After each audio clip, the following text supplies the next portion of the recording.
Patents protect inventions, and that means either products or processes that you've invented. In order for your invention to be patentable, there are 3 conditions. First, it must be new.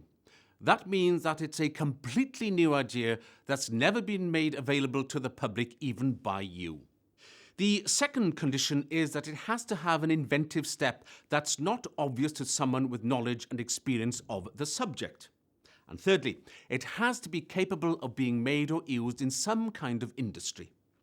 The most important of these is the fact that it must be new. This means that you must keep your invention confidential, at least until you file a patent application, but preferably for as long as possible. If you want to discuss the invention with anyone, you must safeguard your confidentiality with a non-disclosure agreement, or NDA. NDAs are covered in more detail later in this module. Make sure you're familiar with them before you start talking about your invention. So, back to patents. Remember, patents can be complex and expensive. Also, it's very rare for a patent to make money for the patentee. Each country has its own patent system. This means that you have to apply separately in each country in which you want protection. The European Patent Office does, however, process patents centrally on behalf of its member countries.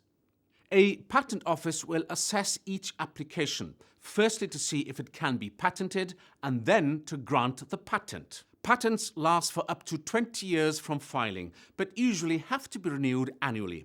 In the USA, they have to be renewed every 4 years. Let's look at your invention. The first step is to find out if it really is new. To do this, you need to do a patent search, and there are some powerful tools to help you do this. The first is Espacenet. This is a free patent search tool developed by the European Patent Office. You can use Espacenet to search for inventions similar to yours using keywords. You can also use it to search for patents filed by your competitors. If you think you may need to file a patent application or are just investigating a particular area of technology, it's well worth spending some time learning to use Espacenet. There's a useful tutorial on how to use it on the European Patent Office website. The US Patent and Trademark Office and the World Intellectual Property Organization also have free online patent search engines. There are also patent search engines that you pay for, or you could go to a company that will carry out a thorough patent search for you, at a cost, of course. However, it's a good idea to do your own search first. Ask your Business Wales business advisor for help to get you started.